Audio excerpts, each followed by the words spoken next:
Good morning friends, welcome to my channel real commerce hub. जैसा कि मैंने कल ही आपको बताया था कि आज हम लोग अकाउंट के चैप्टर जो जर्नल है उसका कंटिन्यू करने वाले हैं, जिसमें हमने बात करी थी कि कल से हम बैंकिंग ट्रांजैक्शन पढ़ाने वाले हैं। हम लोगों ने डिस्काउंट कवर कर लिया था, उसके बाद आती है अपनी बैंकिंग ट्रांजैक्शन, ठीक है ना। स्पेशल ट्रांजैक्शन से पहले एक बैंकिंग ट्रांजैक्शन पढ़ लेते हैं, उसके बाद आगे पढ़ेंगे।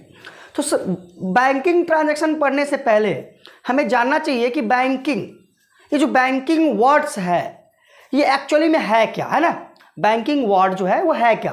देखिए, बैंकिंग वर्ड्स एक्चुअली में ये जो अपना बैंकिंग वर्ड है, बैंकिंग है ना, एक तरह होता है बेटा कोर बैंकिंग।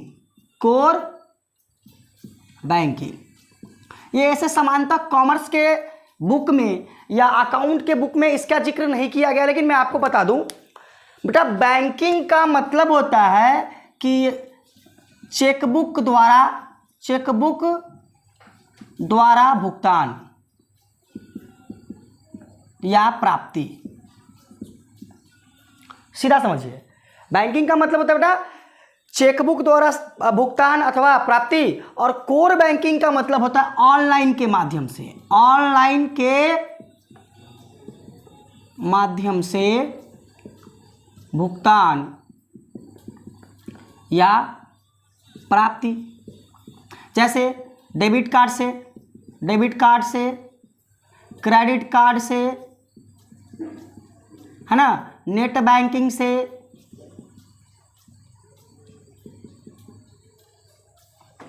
एक्सेट्रा। इन सब चीज़ों से जो चीज़ें आती है तो उसे हम लोग कहते हैं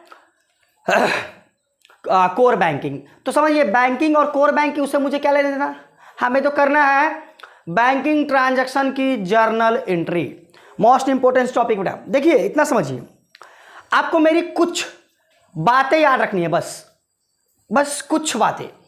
जैसे सर उसमें कौन सी बातें हो सकती है, तो देखिए, जब भी आप बैंक के थ्रू लेन देन करें तो मेरा एक बात समझ लीजिए कि कुछ ऐसे लेन देन जहां न तो बैंक की जिक्र किया गया हो और ना ही कैश का जिक्र किया गया हो, और वो ट्रांजैक्शन की अमाउंट 10,000 अर्थात 10,000 से ऊपर का हो, तो उसे आप बैंक से डेबिट क्रेडिट कर सकते हैं as per Indian government rules. Indian government का जो रूल्स है हमारे नरेंद्र मोदी सर का, उन्होंने कहा है कि आप 10,000 या उससे ऊपर वाले ट्रांजैक्शन को बैंक से कीजिए, तो उसे बैंक से आप कर सकते हैं। जैसे मैं कहूँ परचेज फर्नीचर ₹50,000, ध्यान से समझिए, परचेज की हमने फर्नीचर और 50,000 रुपये की है, 10,000 से ज़्यादा की है, और इसमें यह नहीं बताया कि आपने बैंक से पेमेंट करा या कैश से पेमेंट करा, रुपया दिया 50,000 रुपये, है कि नहीं। तो समस्या आपके पास आएगी, सर कैश लिखूं या बैंक। तो आप कैश भी लिखो तो भी सही है और बैंक लिखो तो भी सही है ना। लेकिन एज पर बिजनेसमैन जो क्रिया आपने जिनमें दिया होगा वही लिखेंगे।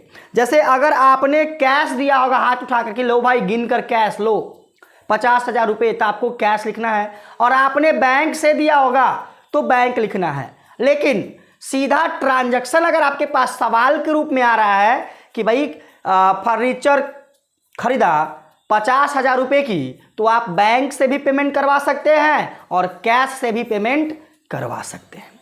ये मोटा मोटी बात हुई। लेकिन अब आते हैं अपने मेन मुद्दा, बैंकिंग ट्रांजैक्शन जो होती है वो कैसा होता है। तो सीधा समझिए बेटा, पहला नियम देखिए, मैं यहां लिखता हूं रूल्स फर्स्ट। देखिए, अगर बैंक में खाता खोले या जमा करवाए या करवाए दोनों बात बराबर है।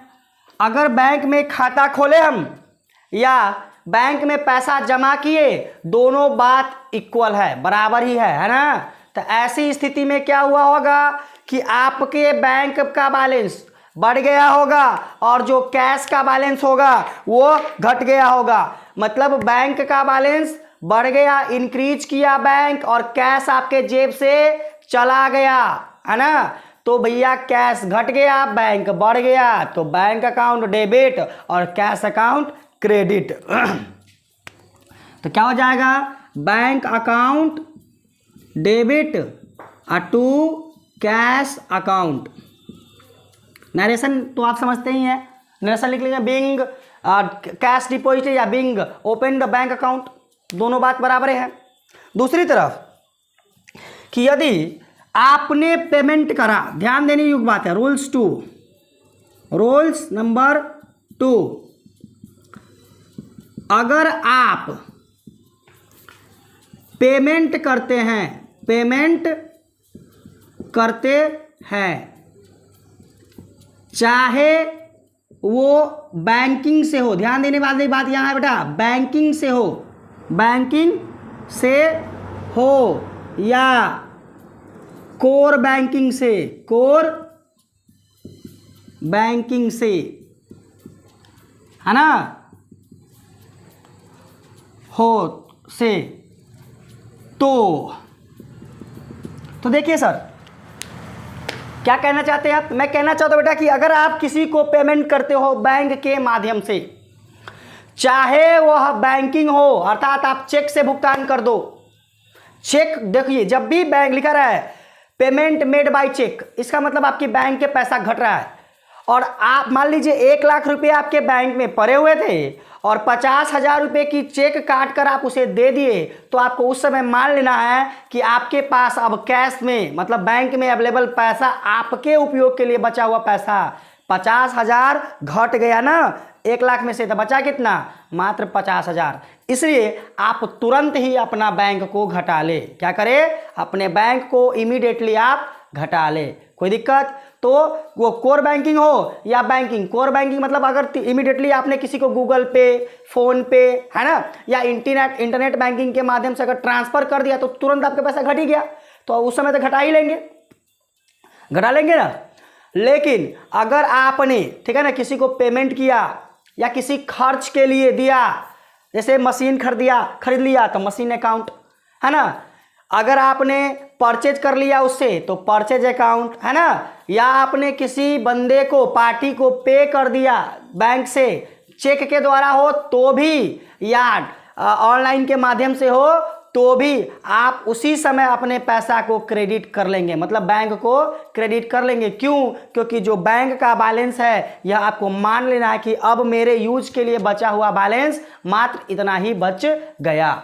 जो आपके पास पैसा था उस पैसे में से, बैंक में जो पैसा था आपका, उसमें से ये मान लेना है कि आपका वो पैसा चला गया, कट गया, भले वो उस समय ट्रांजैक्शन, मतलब वो चेक आप दिए थे क्या इमीडिएटली निकल गया होगा आपके खाता से, वो जाएगा, चेक जमा करेगा, फिर आपके पैसे, आपके मतलब वो पैसा चेक वाला वो आपके खाते से काटे जाएंगे। लेकिन आपको ऐसा बिल्कुल नहीं मानना है। अगर आप पेमेंट कर रहे हैं तो ऐसे स्थिति में आपको इमीडिएटली अपना बैंक को क्रेडिट कर देना है, ठीक है। तो कैसे, अगर आप पेमेंट करते हैं किसी को, जैसे परचेज के लिए पेमेंट करें तो क्या लिख देंगे, परचेज अकाउंट डेबिट। यदि आप किसी असेट्स के खरीदने के लिए पेमेंट करें तो असेट्स अकाउंट डेबिट, या किसी पार्टी को दे दे आप, जैसे राम मोहन सोहन, तो पार्टी अकाउंट, जैसे राम, मैं लिख देता हूँ रामज अकाउंट, है ना, रामज अकाउंट डेबिट। या किसी भी प्रकार के कोई एक्सपेंसेज, जैसे रेंट वगैरह, है ना, एक्सपेंसेज पे कर दे आप तो एक्सपेंसेज अकाउंट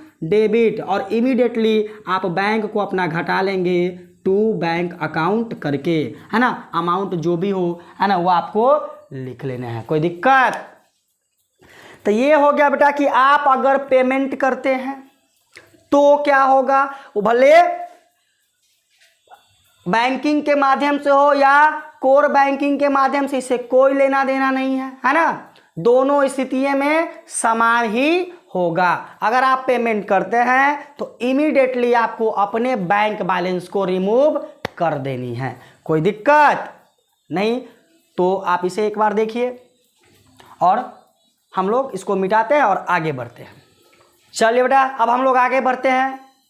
अभी तक आपने देखा कि पेमेंट की बात कर रहे थे हम, वो बैंकिंग से हो या कोर बैंकिंग से, उससे कोई फर्क नहीं पड़ता, आपकी बैंक की बैलेंस इमीडिएटली तुरंत ही घटा देना चाहिए। दूसरी तरफ अगर हम आगे वाले रूल्स की बात करें, रूल्स 3, यहां ध्यान देनी बातें हैं। रूल्स 3 कि अगर आपको पेमेंट है ना, पेमेंट रिसीव्ड होता है, पेमेंट यहां देखिए, पेमेंट रिसीव्ड होता है बैंक के द्वारा, बैंक के द्वारा, तो क्या होगा? तो देखिए दो स्थिति हो सकता है बेटा, या तो बैंकिंग के माध्यम से हो या तो कोर बैंकिंग के माध्यम से हो। ध्यान देने वाली बात है, कोर बैंकिंग के माध्यम से। बैंकिंग मतलब चेक द्वारा मिलेगा और कोर बैंकिंग मतलब ऑनलाइन ट्रांसफर कर दिया गया होगा, यही ना होगा बेटा? देखिए किताब में नहीं है, मत जाइए, इसने कोर बैंकिंग नहीं करा है। मैं आपको समझाने के लिए बैंकिंग और कोर बैंकिंग को लिया हूं।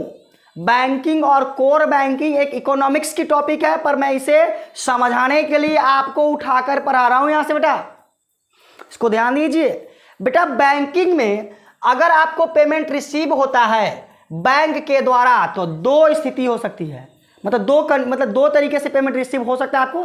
पहला कि या तो बैंकिंग वाला पेमेंट रिसीव हुआ होगा या कोर बैंकिंग वाला। तो बैंकिंग वाला रिसीव हुआ होगा तो ये चेक से मिला होगा आपको, पैसा चेक मिला होगा।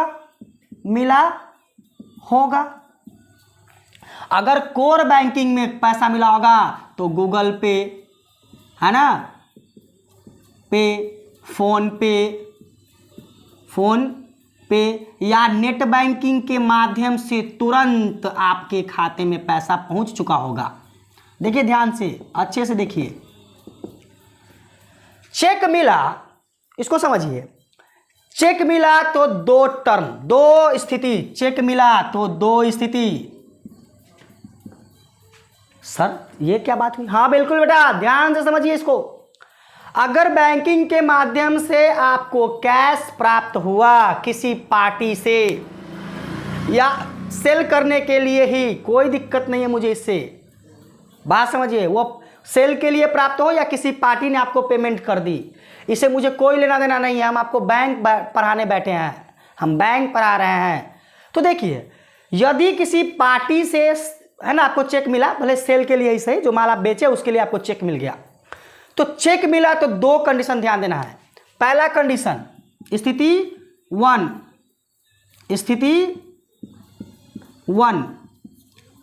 यदि चेक उसी दिन बैंक भेज दिया जाए, उसी दिन बैंक भेज दिया जाए, कि यदि आपने पार्टी से जो चेक मिला उससे तुरंत बैंक भेज दिए उसी दिन।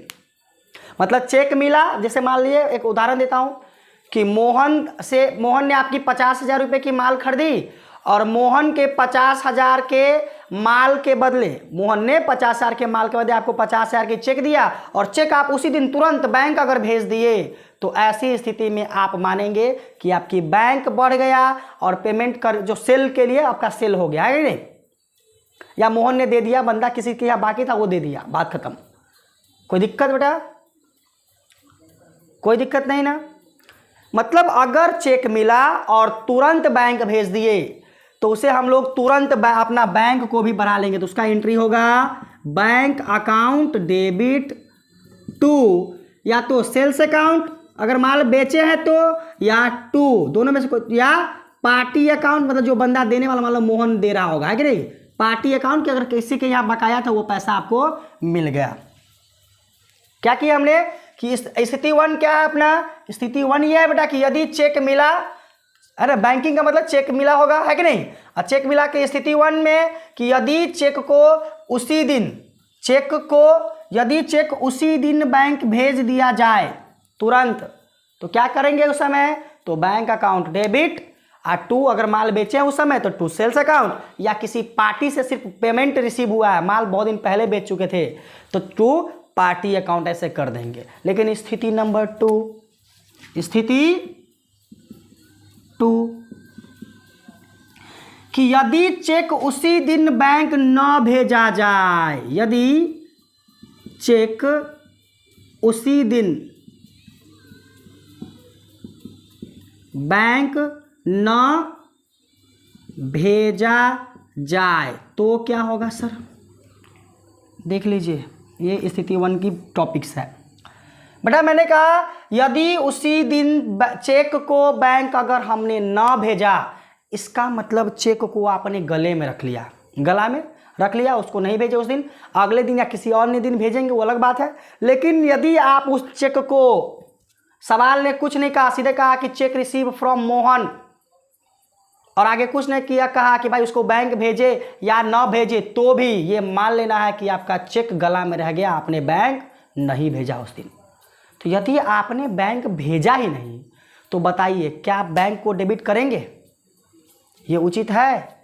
कैसे बैंक वाले को कहेंगे कि सर मेरा पैसा क्यों नहीं बढ़ा? अरे भैया चेक तो आपके काउंटर, आपके कैश बुक मतलब गले में पड़ा हुआ अभी तक। तो ऐसी स्थिति में हमें क्या करनी चाहिए कि ऐसी स्थिति में देखिए क्या होती है, एंट्री हो जाएगी इसकी कि भैया या तो आप उसे कैश मान लीजिए कि कैश अकाउंट डेबिट, कैश मान लीजिए, कैश अकाउंट डेबिट है ना, या कैश ना मानिएगा तो या लिख दीजिए, या चेक इन हैंड लिख दीजिए, cheque in hand account debit, दोनों में से कुछ भी, दोनों में से कोई एक है ना, कि भैया या तो कैश मान लीजिए, उसको उस चेक को कैश मान लीजिए। पहला एंट्री मैं कर रहा हूं, पहला ये मान लो इसका 2 स्थिति हो जाती है, मतलब स्थिति 2 का पहला एंट्री कर रहा हूं कि ऐसी स्थिति में जब चेक को हम ना भेजे तो क्या करें, ठीक है ना। तो बेटा या तो उससे कैश मान लो कि भैया वो कैसे रह गया, कैसे में पेमेंट किया, बात खत्म, कैश देकर गया बंदा, तो कैश अकाउंट डेबिट कर लो, या उसको चेक इन हैंड लिख सकते हो तुम, ठीक है ना। तो कैश अकाउंट डेबिट या cheque in hand account debit, या उसके बाद टू सेल, अगर तुमने माल बेचने के लिए चेक प्राप्त किया है तो टू सेल, या किसी पार्टी से हमको मिल गया है तो टू पार्टी अकाउंट। ये हो गया पहला कि हम उस दिन उस चेक को बैंक ना भेजे, है ना। फिर मान लीजिए उसके अगले दिन या उसके 2-3 दिन बाद कि उसी चेक को आप अगर बैंक भेज रहे हैं तब क्या होगा सर? तो देखिए इस समय हम उसको बैंक भेज रहे हैं, इसका मतलब इस समय हमारी बैंक का पैसा बढ़ेगा, बढ़ेगा ना। तो अभी तो दूसरी स्थिति, दूसरा, जब उसको उस चेक को, जो चेक या आपने गले में रखे थे अभी तक, उसको अगर भेज रहे हैं बैंक तो क्या होगा सर? तो ये होगा कि भैया उस समय तो आपकी पैसा बैंक का बढ़ेगा, तो बैंक अकाउंट डेबिट। लेकिन दूसरी भाई सर क्रेडिट किसे करे, कैश को या चेक इन हैंड को? तो बेटा ये बात मेरे से मत पूछो, मैं पहले ही कहा हूं कि यदि तुमने कैश लिखा होगा उसको चेक को तो कैश कम जाएगा तुम्हारा एक तरह से, क्योंकि वो चेकवा उठेगा, गले में से निकलेगा और बैंक में घुस जाएगा, है ना। तो बैंक का पैसा बढ़ गया, बैंक अकाउंट डेबिट उस अमाउंट से जितना अमाउंट का होगा वो, और दूसरी तरफ आप तुम्हारे गला का एक तरह से वो जो कैश तुमने मान रखा था उस चेक को वो चला गया होगा निकल के, तो तुम क्या लिखोगे? To cash. ऐसी स्थिति अगर तूने कैश माना होगा तो क्या लिखेगा? To cash account.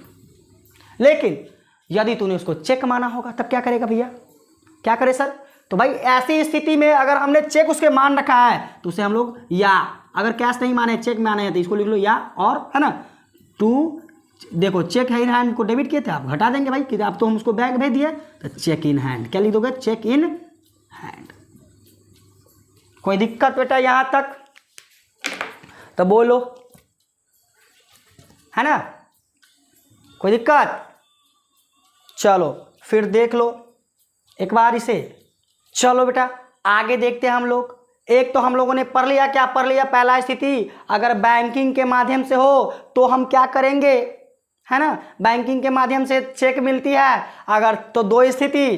पहला स्थिति अगर तुरंत चेक मिला और तुरंत उसी दिन भेज दिए बैंक तो bank account debit to party account, या सेल करने के लिए अगर हमने उसे चेक मिला था तो टू सेल्स अकाउंट कर लेते हैं, है ना। और दूसरी स्थिति था कि अगर चेक हम काउंटर में ही रख लिए तो क्या करें? तो भैया उसको या तो कैश मान लो, है ना। तो cash account debit to sale, अगर बेचे हो तो टू सेल, माल बेचने के लिए चेक मिला था तो cash account debit to sale account. या अगर तुमको किसी पार्टी ने दे दी थी पैसा, मतलब चेक के द्वारा पेमेंट करवा दिया था, तो भाई cash account debit to party account लिख देते थे।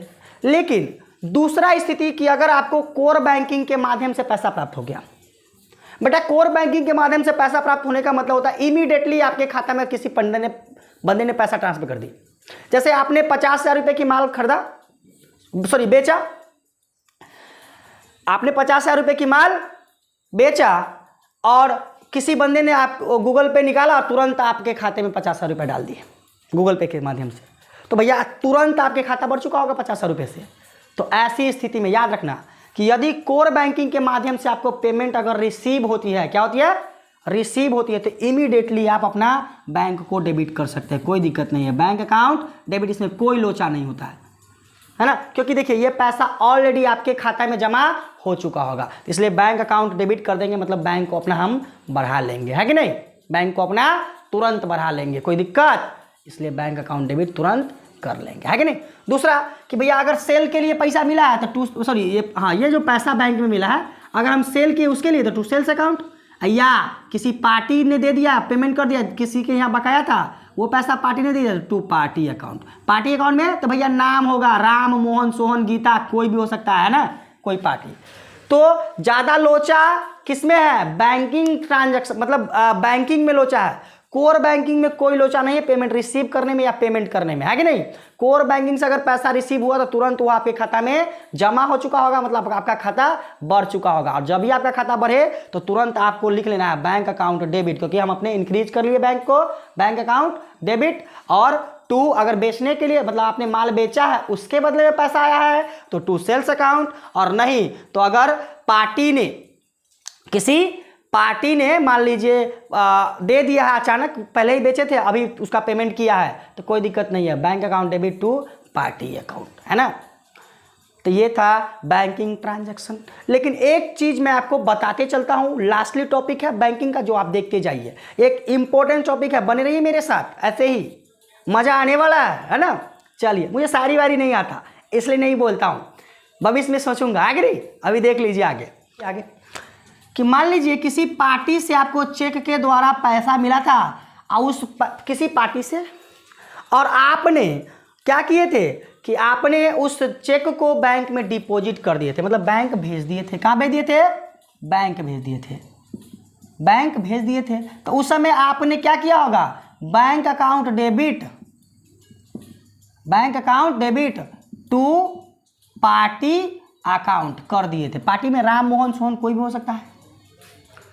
लेकिन जब बैंक की प्रोसीजर हुई, बैंक ने आपके खाते में उस चेक की वैल्यू को, अमाउंट को जमा करना चाहा, और कुछ टेक्निकल इशू या उस सामने वाले बंदे के अकाउंट में पैसा न होने के कारण या किसी भी कारण से वो चेक अनादृत हो गया।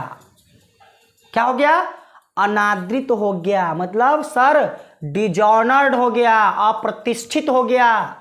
क्या हो गया, मान लीजिए कि अब ये चेक जो था वह अनादृत हो गया, अनादृत या अप्रतिष्ठित, अप्रतिष्ठित, या इसी को अंग्रेजी में हम लोग बोलते हैं डिजॉनर्ड, कि उसकी महानता नहीं रही, बैंक ने उसे रिजेक्ट कर दिया। तो सर अब क्या करें, ऐसी स्थिति में तो हमने अपनी बैंक को, पैसा को तो बढ़ा चुके थे पहले, और पार्टी को भाई ख़त्म कर दिए थे उसको कि भाई ना तुम्हारा पैसा, तूने पैसा दे दिया मुझे। क्या उसने पैसा दिया, क्या मेरा बैंक बैलेंस रियलिटी में बढ़ा, नहीं बढ़ा। तो घबराने की कोई दिक्कत नहीं है, जो एंट्री आपने यहाँ करा है, देख लो, bank account debit to party account, उसी एंट्री को रिवर्स अर्थात उल्टा कर देना है, आपकी काम बन जाएगी। क्यों बन जाएगी भैया, तो जो बैंक बढ़ा दिए थे, डेबिट किए थे उस अमाउंट से, अब अगर हम क्रेडिट कर देंगे उस अमाउंट से, तो debit credit net effect zero, same amount से, है कि नहीं। फिर वैसे ही जो पार्टी को हम घटा दिए थे कि भाई तुम्हारा खत्म कहानी, अब पुनः उसको चढ़ा देंगे डेबिट करके कि हाँ अभी तुम्हारे यहाँ पैसा बाकी ही है। तो डिजॉनर होने पर क्या, डिजॉनर होने पर जनरेटी क्या हो जाएगी, उल्टा, पार्टी अकाउंट डेबिट, है ना, और to bank account, to bank account, party account debit to bank account. कोई दिक्कत? मजा आया बैंकिंग पढ़ने में? तो हमने आज क्या बताया आपको, बैंकिंग और कोर बैंकिंग में अंतर होती है। बैंकिंग चेक के द्वारा लेन देन करती है और कोर बैंकिंग डायरेक्ट ऑनलाइन के माध्यम से लेन देन करती है। वह तुरंत पैसा एक के खाते से दूसरे खाते में ट्रांसफर कर देती है। और बैंकिंग की स्थिति में दो कंडीशन हो सकती है। पेमेंट के मामले में तो भैया कोई दिक्कत नहीं है, पेमेंट जब ये चेक काट के आप दिए इमीडिएटली अपने बैंक को घटा दो। लेकिन रिसीव के मामले में दो दिक्कत, मतलब दो स्थिति हो सकती है। एक, जो चेक आपको मिला वह तुरंत आपने बैंक भेज दी, तो मान लो कि बैंक भर गया, bank account debit to party account या टू सेल्स अकाउंट, है कि नहीं? जो कर रहे हैं, अगर पेमेंट मिल रहा है पार्टी से तो टू पार्टी, और सेल कर रहे थे टू सेल। लेकिन अगर आपने चेक को रख लिया घर में या काउंटर में, तो क्या लिखेंगे? नहीं लिखेंगे, हम उसको कैश मान लेंगे। गला में रख ली तो वो कैश है, या चेक इन हैंड मान लेंगे, है ना, और टू पार्टी या टू सेल कर देंगे। फिर उसी चेक को अगर कल होकर भेज दिए बैंक, अगर चेक कल को होकर बैंक भेज दिए तो फिर उस समय बैंक भरेगा। अब तो बैंक अकाउंट डेबिट और टू उस कैश को भेज रहे हैं, क्योंकि गला में जो चेक रखे थे उसको कैश मान लिए थे आप, तो to cash, bank account debit to cash account, ठीक है ना।